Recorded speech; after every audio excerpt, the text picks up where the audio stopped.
Dengan nama yang lain, hujan turun deras malam itu, seolah langit pun sedang menyimpan rahasia. Di balik jendela apartemen mewah di jantung kota, seorang pria berdiri diam. Hoodie gelap menutupi sebagian wajahnya, dan celana jeans lusuh membuatnya tampak seperti siapa saja. Tak ada yang menyangka, lelaki itu adalah Nathan Arya Satya, CEO muda Arkana Group, perusahaan teknologi raksasa yang menguasai separuh Asia Tenggara. Nathan menatap pantulan dirinya di kaca. Bukan wajah yang ia lihat, melainkan seseorang yang tak lagi tahu siapa dirinya. Terlalu lama ia hidup di antara kepalsuan. Senyum palsu dalam rapat, pujian yang dibisikkan demi proyek. Cinta yang datang bersama tuntutan. Bukan ketulusan.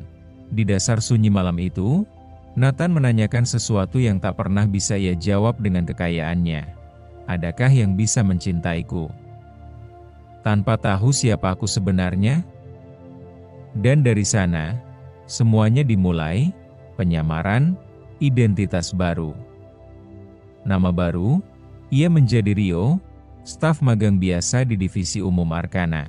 Bukan bos. Bukan pemilik. Hanya lelaki biasa di sudut ruang fotokopi. Semua disiapkan rapi, hanya dua orang yang tahu siapa dia sebenarnya.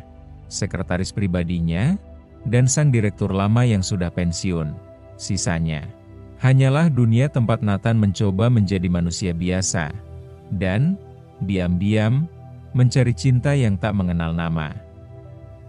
Waktu petang, kantor mulai sepi, cahaya lampu temaram kekuningan, hampir semua karyawan telah pulang, meninggalkan lantai bawah yang mulai lengang dan sunyi. Di sudut pantry, Nathan, yang kini dipanggil Rio, duduk bersandar di lantai dingin dengan punggung menempel pada lemari arsip tua. Kemeja magang yang ia kenakan sudah lecek, lengannya tergulung, keringat mengalir di pelipis. Ia menarik napas panjang sambil menatap langit-langit, seolah mencoba meresapi bahwa ia baru saja menghabiskan setengah harinya membantu Lana membereskan arsip lama yang entah kenapa terasa lebih berat dari seluruh rapat investor yang pernah ia pimpin. Tak lama kemudian, langkah kaki terdengar mendekat. Lana muncul dengan 2 gelas plastik bening berisi air putih. Ia meletakkan satu gelas di dekat Nathan tanpa banyak basa-basi, lalu menyandarkan tubuhnya pada meja kopi di belakangnya. Air putih aja. Kalau mau gaya-gayaan kopi sachet, bayar sendiri, ucapnya datar, menatap ke depan tanpa benar-benar melihat Nathan. Nathan mengangkat gelas itu perlahan, tangannya sedikit bergetar karena kelelahan. Ia menyesap airnya, lalu menoleh ke arah Lana, tersenyum samar. Kamu selalu gitu ya? Galak duluan, baiknya belakangan, gumamnya, nada suaranya ringan, tapi ada kehangatan yang tersembunyi. Lana mendengus pendek, melipat kedua tangannya di depan dada. Bukan galak. Realistis. Dunia ini udah penuh tipu-tipu. Jadi kalau kamu masih bisa senyum di tempat kayak gini, artinya kamu belum sadar kamu kerja di tempat yang salah. Nathan menunduk sejenak, memainkan gelas di tangannya. Aku sadar kok, katanya pelan. Tapi, kadang orang datang bukan cuma buat kerja. Mungkin buat belajar. Jadi manusia juga. Lana melirik sekilas, keningnya berkerut. Ia hendak menyahut sarkastik, tapi melihat sorot mata Nathan yang jujur, bukan seperti kebanyakan pria yang bicara demi kesan baik, membuatnya menahan diri. Ia menatapnya dari kepala hingga kaki, lalu mencibir ringan. Wah, filosofis juga ya, anak magang. Kamu dulu motivator, ya? Nathan terkekeh kecil, lalu menggeleng. Bukan, tapi, dulu aku terlalu sibuk sampai lupa lihat hidup dari bawah. Suaranya mulai merendah, dan ada nada getir yang tak bisa disembunyikan. Lana, yang semula menyandarkan diri dengan santai, kini berdiri lebih tegak. Matanya menyipit penuh rasa ingin tahu. Orang kayak kamu, ngomongin, bawah aja udah kayak kutipan dari kalender motivasi. Kamu pernah ngerasain dituduh lambat kerjaan padahal udah lembur semalaman? Dimarahin atasan cuma karena nolak lembur pas ibu kamu di rumah sakit? Nathan mengangkat wajahnya, menatap lantai sebelum akhirnya mengangkat pandangannya perlahan ke arah Lana. Tatapannya kosong sejenak, lalu mengembun. Aku nggak tahu rasanya. Tapi aku pengen tahu, itu kenapa aku di sini. Lana terdiam. Untuk pertama kalinya sejak mengenalnya, ia tak menemukan alasan untuk menyindir. Ada luka yang tersembunyi di balik kalimat itu, luka yang tak kenapa terasa akrab. Apa sih yang kamu cari? Tanyanya pelan, kali ini tanpa nada marah. Cinta? Pengakuan? Atau kamu mau bikin konten, sehari jadi karyawan biasa? Nathan menarik napas dalam. Ia menatap lantai, lalu kembali menatap Lana. Wajahnya lelah, tapi tulus. Aku capek dilihat sebagai seseorang karena nama, jabatan, kekayaan. Aku cuma pengen tahu, kalau aku ini bukan siapa-siapa, masih ada yang mau lihat aku? Pertanyaan itu menggantung di udara. Sejenak tak ada yang bicara, Lana lalu duduk pelan di lantai, di sebelah Nathan. Tidak terlalu dekat, tapi cukup membuat jantung pria itu berdegup tak menentu. Ia menatap lurus ke depan, lalu bertanya, kamu pernah ngerasa dicintai? Tapi nggak yakin itu cinta beneran atau cuma karena kamu punya sesuatu yang bisa mereka ambil? Nathan menoleh ke arah Lana. Matanya meredup, bibirnya terkatup sebelum akhirnya berbisik lirih, setiap hari. Keheningan menggantung di antara mereka. Hanya terdengar detak jarum jam tua di dinding pantry, dan suara angin samar dari sela jendela yang tak rapat. Lana akhirnya menoleh. Pandangannya lebih lembut dari sebelumnya. Kamu aneh, ya? Katanya pelan. Nathan menahan senyum kecil. Aneh yang bikin ilfeel atau aneh yang bisa diterima? Lana mengangkat bahu ringan. Tergantung. Selama kamu masih mau nyapu ruangan ini dan gak sok tahu, mungkin aku bisa toleransi. Untuk pertama kalinya, mereka tertawa bersama.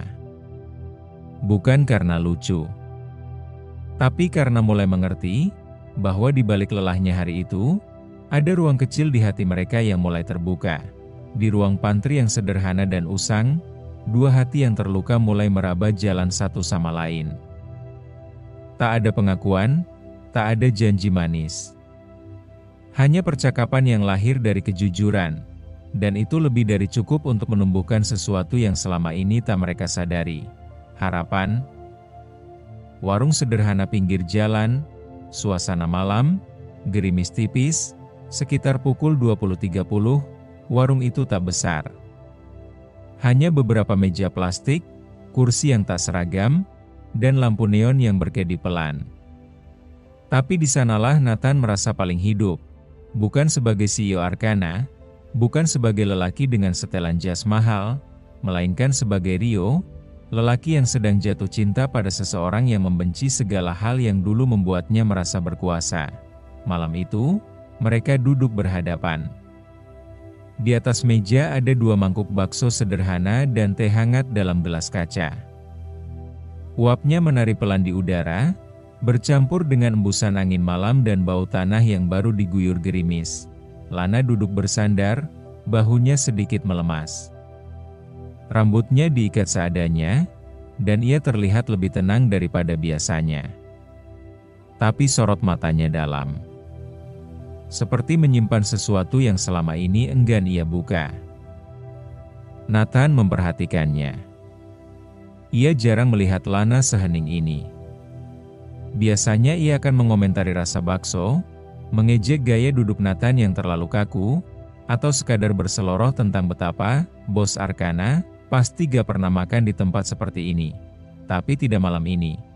Ayahku dulu supir pengantar barang, ucap Lana tiba-tiba, tanpa menatap Nathan. 3 tahun kerja buat Arkana. Gaji nggak besar, tapi cukup. Sampai suatu hari dia jatuh sakit. Parah. Nathan menegang. Tangannya yang memegang sendok berhenti di udara. Ia bisa merasakan suhu tubuhnya turun setengah derajat. Lana menghela napas, lalu melanjutkan dengan suara lebih pelan. Kami ajukan klaim asuransi lewat kantor. Tapi katanya, prosedurnya belum lengkap. Lalu kami tunggu. 1 minggu, 2 minggu. Sampai akhirnya ayah meninggal di rumah, tanpa pengobatan yang layak. Ia tertawa getir, lalu mengelap sudut matanya dengan ujung jaket. Dan kamu tahu, setelah itu, aku bersumpah. Kalau suatu hari aku bisa, aku akan keluar dari perusahaan brengsek itu. Nathan tak bisa berkata apapun. Tenggorokannya tercekat. Ia tahu cerita itu. Ia pernah membaca laporan internal tentang kasus itu. Dulu, sekilas, tanpa pernah tahu ada seorang anak perempuan yang kehilangan ayahnya karena kecerobohan administrasi. Dan kini, anak itu duduk di depannya. Mencintai versi dirinya yang palsu, dan membenci perusahaannya yang asli. Aku tahu, kamu bukan siapa-siapa, lanjut Lana, suaranya mulai serak. Tapi entah kenapa, kalau aku sama kamu, aku tenang, rasanya. Yang aku benci dari Arkana, gak berlaku saat aku bareng kamu. Nathan menunduk. Tangan kirinya gemetar sedikit saat ia menggenggam gelas teh yang mulai kehilangan panasnya. Matanya memerah, tapi ia paksa untuk tetap menatap Lana. Di dadanya, sebuah perasaan asing berdesak-desakan. Cinta, penyesalan, dan rasa bersalah yang seperti menamparnya dari dalam. Hujan turun makin deras. Beberapa titik air jatuh dari atap warung ke tanah berkerikil. Di luar, mobil dan motor melintas cepat, tapi dunia mereka tetap diam.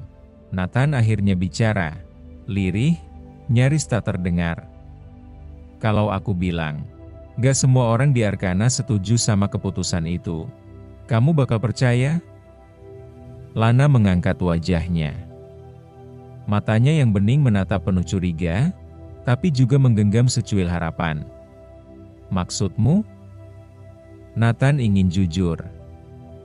Ingin memeluknya, mengatakan bahwa ia adalah pemilik perusahaan itu sekarang, dan bahwa sejak ia mendengar cerita itu, hatinya tidak pernah tenang.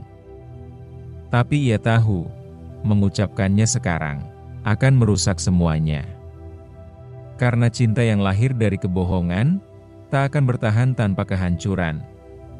Aku cuma, katanya, menahan napas, aku cuma pengen kamu tahu.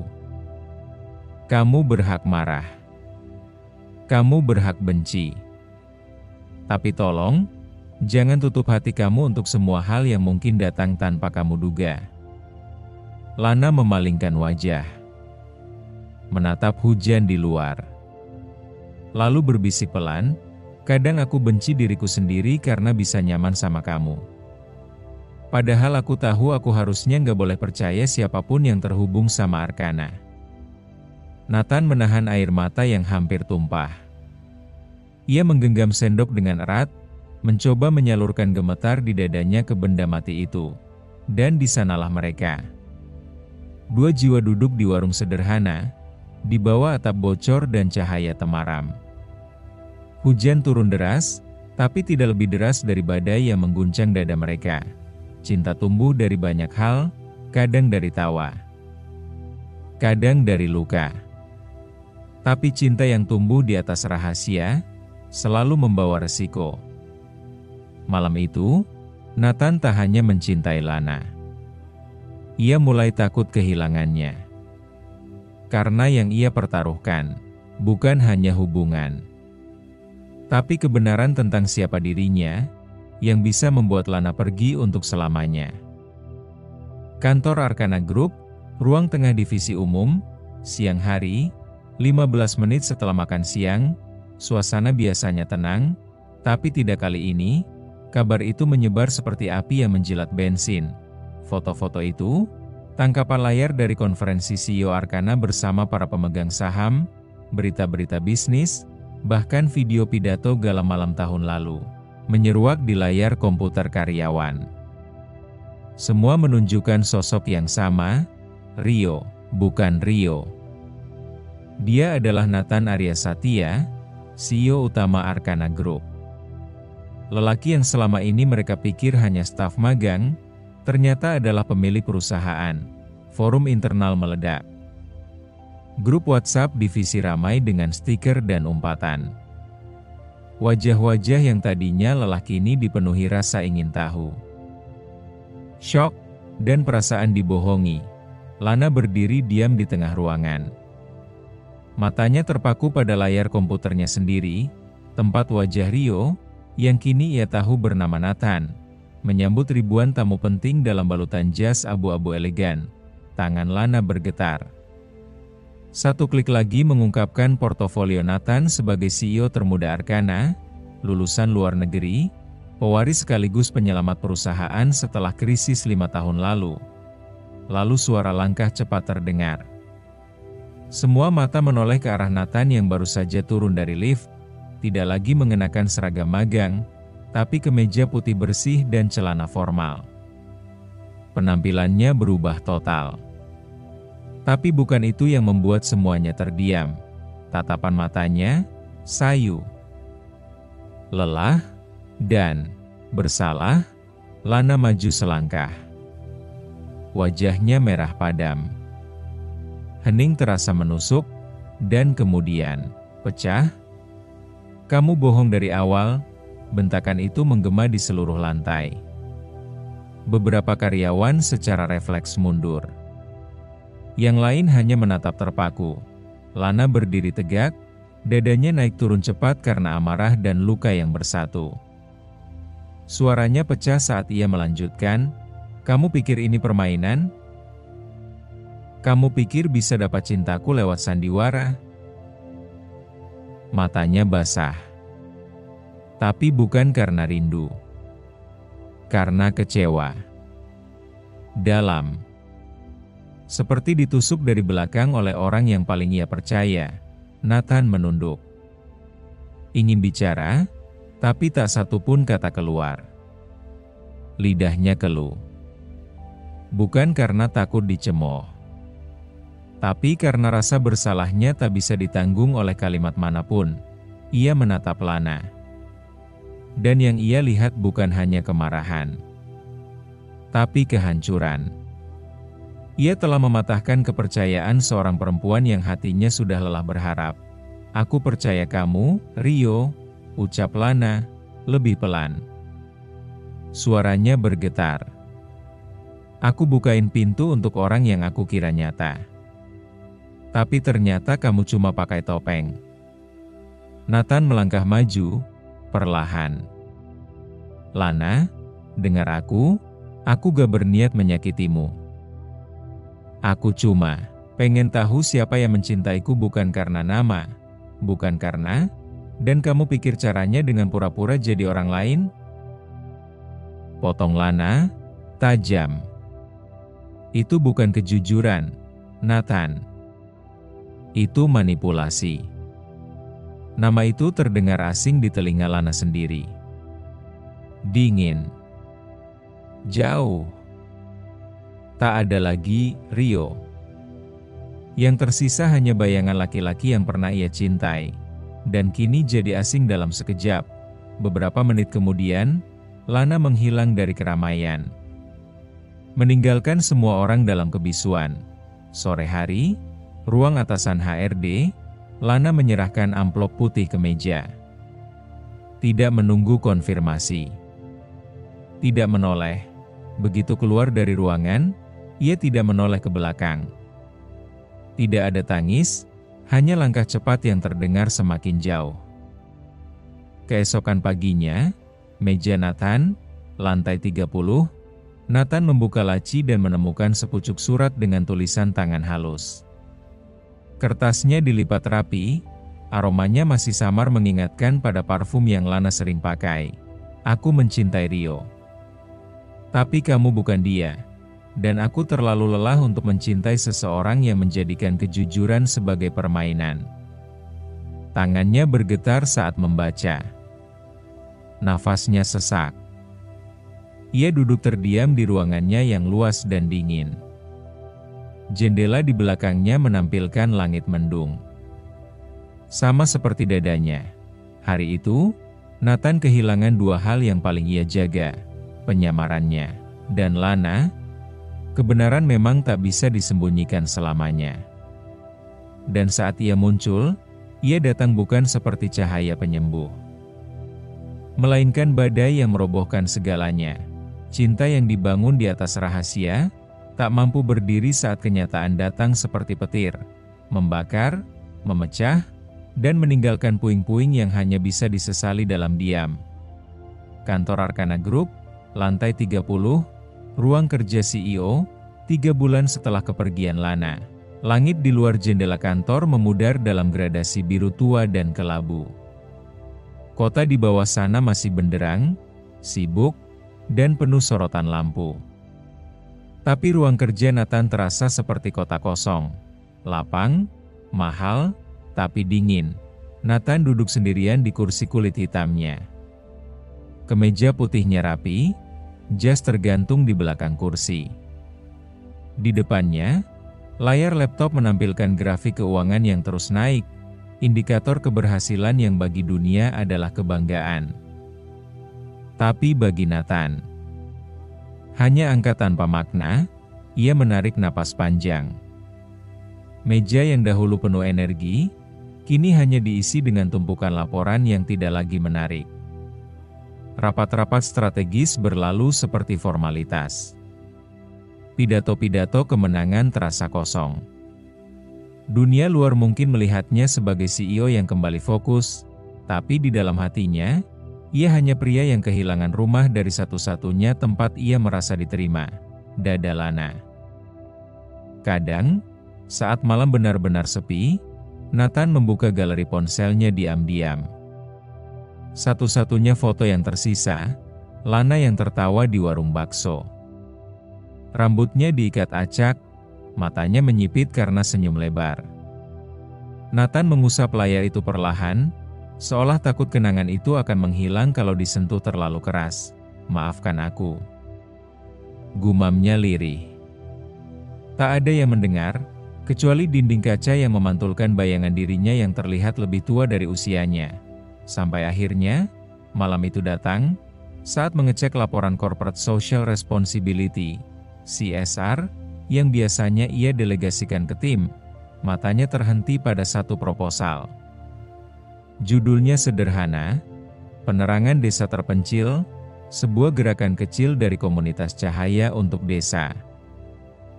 Nathan hampir melewatkannya, sampai ia membaca siapa yang mengajukan. Lana Nurhadi, jantungnya seolah berhenti berdetak sesaat. Ia menggulir dokumen itu dengan tangan gemetar. Di sana ada foto kegiatan, anak-anak tersenyum di bawah cahaya lampu baru, ibu-ibu desa mengajar membaca, dan Lana memakai kaos polos dan celana panjang, memeluk seorang anak kecil yang memegang buku. Senyum itu masih sama. Tapi kali ini bukan untuk Nathan. Nathan menyandarkan tubuhnya ke kursi, menatap langit-langit ruangan. Ada genangan di sudut matanya, tapi ia cepat-cepat menyeka. Lalu tanpa berpikir panjang, ia menekan tombol interkom. Maya, tolong atur agar Arkana jadi donatur tetap untuk komunitas cahaya untuk desa. Gunakan akun CSR pribadi, tanpa nama. Jangan ada exposure, jangan ada publikasi. Paham? Sekretarisnya terdiam sejenak, lalu menjawab pelan, "Baik, Pak." Nathan mematikan interkom dan bersandar kembali. Ia tidak butuh Lana tahu bahwa ia yang membantu. Ia hanya ingin memastikan Lana terus berjalan di jalan yang ia pilih, dengan atau tanpa dia. Nathan menatap langit malam dari balik jendela. Lampu kota berpendar seperti bintang-bintang buatan, tapi tak satu pun darinya mampu menenangkan badai yang bergemuruh di dadanya. Kenapa aku begini? Ia menarik napas dalam-dalam, berusaha menenangkan pikirannya yang kusut. Logikanya berteriak, ia adalah Nathan Arya Satya. CEO muda yang dipuja, kekayaannya melebihi apapun yang dibayangkan Lana. Ia bisa memilih siapa saja. Bahkan banyak yang menawarkan diri untuk sekadar berjalan di sisinya. Tapi tidak dengannya. Lana tak pernah mengejarnya. Tak pernah meminta apa-apa. Bahkan sejak perpisahan itu, wanita itu tak pernah sekalipun menghubungi. Tidak bertanya, tidak mencaci, bahkan tidak menunjukkan luka. Dan mungkin justru karena itu luka Nathan jadi semakin dalam. Karena diam Lana terasa lebih menyakitkan dari segala bentakan. Ia sudah mencoba melupakan. Sibuk dalam rapat, tenggelam dalam proyek akuisisi, memacu diri dalam lomba gila para konglomerat muda. Tapi setiap malam, wajah itu datang lagi, dalam diam, dalam mimpi, atau dalam kopi pagi yang rasanya tidak pernah sepekat dulu saat Lana yang menyeduh. Kenapa aku bisa selemah ini? Gumamnya pelan. Ia membenci perasaan itu. Membenci kenyataan bahwa bahkan setelah semua pencapaian, hatinya tetap bergantung pada satu hal yang tak bisa ia miliki. Cinta, cinta yang tak logis, cinta yang tak tahu diri, cinta yang membuatnya mengemis dari balik bayangan. Ia mengetukkan jari ke meja, berusaha mengusir pikiran itu. Tapi tak bisa. Karena setiap kali ia berpikir tentang Lana, bukan luka yang datang, melainkan kerinduan. Kerinduan yang menjelma jadi langkah-langkah rahasia. Seperti bantuan dana yang disalurkan tanpa nama. Seperti pesan-pesan diam yang dikirim lewat proyek sosial. Seperti caranya menjaga dari jauh, tanpa pernah benar-benar bisa pergi, ia kalah. Meski dunia menyebutnya pemenang, di hadapan cinta, ia hanya manusia biasa. Hari-hari berikutnya berlalu dengan ritme yang aneh. Kantor tetap berjalan, laporan tetap datang, angka-angka tetap bergerak. Tapi di balik layar, Nathan semakin sering memantau perkembangan komunitas cahaya untuk desa. Setiap foto kegiatan yang dikirim Maya diam-diam ia simpan. Terutama jika ada Lana di dalamnya, wajahnya tetap bersinar seperti dulu. Meski kini lebih lelah dan lebih dewasa, sesekali ia ingin datang langsung. Menyamar. Menyapa. Tapi ia tahu, kehadirannya hanya akan menyulitkan. Ia adalah masa lalu yang tak semestinya mengusik jalan yang baru Lana tempuh. Maya sempat bertanya suatu pagi, "Pak, apakah Anda ingin saya sampaikan sesuatu pada pihak komunitas? Atau pada Ibu Lana?" Nathan hanya menggeleng pelan, biarkan dia berpikir tidak ada siapa-siapa di balik ini. Mungkin itu cara terbaik aku mencintai dia sekarang.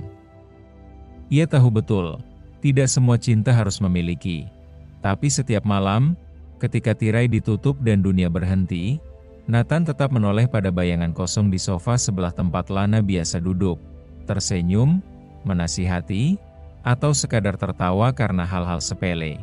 Dan di saat-saat seperti itu, kesunyian terasa seperti bentuk paling jujur dari cinta yang ditinggalkan. Setiap minggu, Nathan memantau laporan keuangan komunitas itu. Ia menyimak progresnya seperti ia menyimak detak jantungnya sendiri. Diam-diam ia menyumbang komputer bekas dari Arkana untuk pusat belajar di desa. Ia bahkan mengatur pengiriman alat penerangan lewat vendor logistik rahasia. Tapi satu hal yang tak pernah ia lakukan, menghubungi Lana, bukan karena tidak ingin. Tapi karena ia tahu, cinta yang tulus kadang harus berani memberi tanpa memiliki. Berbulan-bulan berlalu, dan Nathan tetap mencintainya. Tapi kali ini tanpa harapan dibalas. Ia mencintai dari jauh, dari senyap, dari sudut ruangannya yang tinggi dan dingin. Karena cinta, bukan tentang memiliki seseorang di sisimu, tapi memastikan ia tetap bersinar, meski cahayanya tak lagi datang ke arahmu. Dan Nathan memilih menjadi cahaya yang tak terlihat, karena untuk Lana, ia rela menjadi bayangan, asal ia bahagia. 3 bulan setelah program mulai berjalan, senja menjelang malam, sore itu langit keemasan menari di antara dedaunan jati. Anak-anak desa masih duduk bersila di balai belajar, mengerjakan tugas dengan buku-buku baru dan laptop bekas yang, anehnya, semua dalam kondisi baik. Lampu solar panel menyala pelan, memberikan penerangan yang jauh lebih terang dari sebelumnya. Semua tampak lebih mudah sekarang. Lebih ringan, tapi justru itu yang membuat Lana gelisah. Ia berdiri di depan balai, memeluk clipboard yang berisi daftar donasi. Ia membacanya pelan, keningnya berkerut. Beberapa barang datang tanpa permintaan, tapi sangat tepat sasaran. Laptop dengan sistem operasi ringan, proyektor kecil, buku anak, bahkan 1 unit genset mini. Lalu ada pengajuan proposal ke perusahaan besar yang langsung disetujui, padahal biasanya perlu waktu berbulan-bulan. Semua itu terlalu tepat, terlalu terarah. Lana menoleh ke arah Maya, relawan muda yang membantunya memantau logistik. "Maya, kamu tahu siapa yang kasih kita laptop ini?" Maya menggeleng, lalu membuka catatan email. Gak ada nama donatur. Semua lewat pihak CSR Arkana. Tapi katanya bantuan atas nama pribadi, bukan perusahaan. Lana terdiam. Arkana? Nama itu membekukan darahnya sejenak. Ia menggigit bibir bawahnya, menahan riuh yang tiba-tiba menyeruak dalam dadanya. Kenapa Arkana? Batinnya bertanya. Kenapa perusahaan itu terus muncul? Meski aku sudah sejauh ini, ia menghela napas panjang. Mungkin hanya kebetulan. Tapi pikirannya mulai liar. Malamnya, Lana duduk sendirian di teras penginapan kecil tempat ia menginap sementara di desa. Angin berembus tenang, tapi hatinya bergejolak. Tangannya membuka laptop, masuk ke email lama yang dulu ia gunakan saat masih bekerja di Arkana. Ia mencari-cari jejak, mungkin nama kontak, mungkin ada koneksi yang dikenalnya di divisi CSR. Hampir 1 jam berlalu tanpa hasil, hingga akhirnya, ia membuka satu folder lama di email, Rio. Isinya hanya 1 pesan. Subjeknya tak pernah dibuka sejak hari ia meninggalkan Arkana. Ia ragu. Tapi jari-jarinya akhirnya mengklik. Dari Rio, Nathan, judul, "Maaf yang tak cukup, Lana, aku tahu aku tak punya hak bicara. Tapi ini bukan soal memohon dimaafkan. Ini tentang mengatakan sesuatu yang selama ini aku tahan, bahwa semua yang aku rasakan waktu itu, semua tawa, semua obrolan, semua kehadiran kita di sudut dunia kecil itu nyata. Aku tak pernah berniat menyakitimu. Aku menyamar karena aku ingin tahu dunia tanpa status. Tapi aku bodoh. Karena ternyata, menyembunyikan nama justru membuat aku kehilangan satu-satunya orang yang melihat aku lebih dari itu. Aku gak akan ganggu kamu lagi. Tapi kalau suatu hari kamu lihat cahaya datang ke tempatmu, ketahuilah, aku di baliknya. Bukan untuk membuat kamu kembali. Tapi supaya kamu tahu, aku gak pernah pergi. Nathan, Rio." Lana menutup layar laptop perlahan. Ia tak bisa menangis. Tapi dadanya berat, seperti ditindih kenangan yang belum selesai. "Kamu di balik cahaya," bisiknya lirih. Matanya menerawang ke arah lampu-lampu solar yang menyala terang di kejauhan. Di antara gelapnya malam desa, cahaya itu memang tak pernah padam. Untuk pertama kalinya sejak ia pergi, Lana tak lagi merasa marah. Hanya sunyi. Dan getar halus di dada yang menyimpan pertanyaan. Kalau cinta itu tulus, apakah pantas dibiarkan menghilang hanya karena kebenaran datang terlambat? Dan malam itu, untuk pertama kalinya juga, Lana tersenyum kecil, penuh luka, tapi juga penuh arti, karena mungkin cinta itu belum sepenuhnya hilang. Mungkin ia hanya berpindah bentuk menjadi cahaya. 6 bulan sejak terakhir kali mereka saling bicara, ruang pameran penuh dengan stan-stan kecil. Spanduk bertuliskan aksi nyata untuk negeri bergelantungan di atas kerumunan pengunjung. Di salah satu sudut, berdiri stan sederhana bertuliskan, Komunitas Cahaya untuk Desa. Lana berdiri di sana. Kemeja putih bersih, celana bahan hitam, rambut digulung rapi. Ia tampak profesional, tapi tetap sederhana seperti dulu. Senyumnya hangat saat menjelaskan programnya pada pengunjung. Tapi matanya menyimpan letih yang tak sepenuhnya hilang. Di seberang hall, seseorang memperhatikan dari kejauhan. Nathan, ia mengenakan kemeja biru gelap, berdiri tenang di tengah keramaian, tapi sorot matanya seperti menolak bergerak. Seperti baru menemukan napas yang hilang. Setelah beberapa detik ragu, Nathan melangkah. Melewati but-but lain. Melewati keraguan. Melewati semua kemungkinan ditolak. Dan berhenti tepat di depan stan Lana. Lana menoleh, waktu berhenti, tak ada senyum. Tak ada kejutan. Hanya hening panjang. Lalu tarikan napas pelan. "Hai," ucap Nathan akhirnya. Sederhana. Rapuh, Lana menatapnya. Wajah yang tak ia lihat sejak luka itu pecah. Masih sama. Tapi entah kenapa. Lebih diam, lebih jujur. "Kamu tahu?" Lana akhirnya bicara, nadanya datar. "Aku kira kamu gak akan pernah muncul. Tapi entah kenapa, aku juga selalu nunggu." Nathan menunduk. "Aku gak tahu harus datang sebagai siapa. Nathan? Rio? Atau hanya seseorang yang menyesal?" Mereka berdiri dalam diam beberapa detik. Keramaian seolah menjauh. Dunia menyempit di antara dua hati yang pernah saling terbuka, lalu saling menjauh tanpa benar-benar selesai. "Kenapa kamu bantu komunitasku? Diam-diam?" Tanya Lana pelan. Bukan marah, tapi butuh jawaban. Nathan menatap matanya, perlahan. "Karena aku tahu, aku gak berhak datang sebagai penyelamat.